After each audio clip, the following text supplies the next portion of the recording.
Assalamualaikum tuan-tuan, saya Iman daripada Rad Motoring Selayang tuan-tuan. Hari ini saya ada 2 buah unit Estima barang panas dah mendarat di Rad Motoring Selayang tuan-tuan.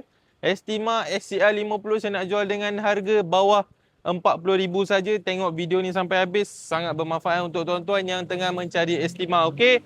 Yang pertama ni saya ada Estima SCR 50 tahun 2007 tuan-tuan. Register 2011. Nombor pun cantik, cat pun cantik, full black, memang lawa tuan-tuan, okey.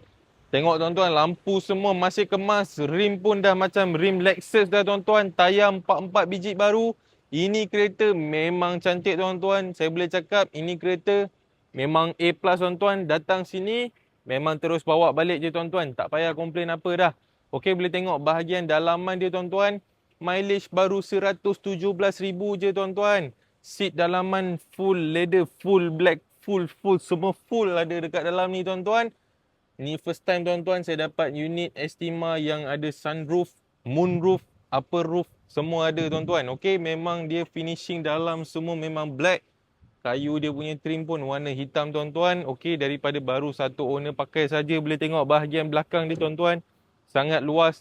Okey, dia ada 3 jenis larasan, nak ke depan, ke tepi. Okey, dia punya footrest ni pun boleh, orang kata boleh apa pelbagai pun boleh lah tuan-tuan. Tuan-tuan datang sini beli, nanti tuan-tuan enjoy dengan anak-anak tuan-tuan. Okey, tengok moonroof semua slide dia masih berfungsi dengan baik lagi. Okey, power door masih tip top lagi tuan-tuan. Tayar 44 memang baru tuan-tuan. Nombor pun kemas 6789, siap dengan reverse camera, semua siap tuan-tuan. Boleh tengok bahagian boot semua cantik. Ini Estima memang cun tuan-tuan sebab full black. Yang ni saya nak jual dengan harga 39,800 saja tuan-tuan. Siapa cepat dia dapat. Okey, kalau dah lambat jangan marah saya. Okey, yang kedua saya ada SCR 50 juga tuan-tuan. Yang ni pun 2.4 juga, tahun 2008, register 2013. Yang ni luaran silver, tayar 44 dah, pakai Michelin dah tuan-tuan. Memang cantik. Yang ni dalaman dia warna cream tuan-tuan. Yang ni dia tak ada sunroof, tapi yang ni pun cantik juga tuan-tuan. Yang ni mileage baru 248,000 saja. Steering ni tuan-tuan jangan risau, kita akan buat balik, okey? Jangan risau, jangan kecam. Okey, tuan-tuan tengok seat semua masih dalam keadaan yang baik. Yang ni unit baru sampai saja tuan-tuan. Okey, boleh tengok bahagian belakang dia. Yang ni pun datang dengan 7 seater juga, 2 side power door juga tuan-tuan. Yang ni dia dalam full cream tuan-tuan. Yang depan luar dalam full black, okey.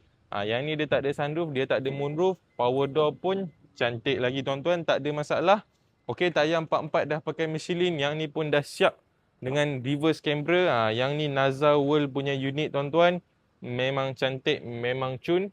Yang ni saya nak jual dengan harga 36,800 saja tuan-tuan. Siap puspakom, siap tukar nama, siap boleh nego lagi tuan-tuan, tak ada masalah. Okey, datang sini tengok kereta, view depan-depan, bawa sekali tuan-tuan punya foreman. Okey, bukan tuan-tuan yang akan beli, insya-Allah foreman tuan-tuan yang akan beli. Mana tuan-tuan yang berminat dengan 2 buah Estima yang saya review hari ini, tuan-tuan boleh datang terus cari saya di Rad Motoring Selayang, bersebelahan dengan Hospital Selayang. Kita terima trade-in, boleh, tak ada masalah. Okey, pelbagai lagi unit kereta, lebih daripada 100 buah kereta, boleh datang sini. Cari saya Iman. Assalamualaikum.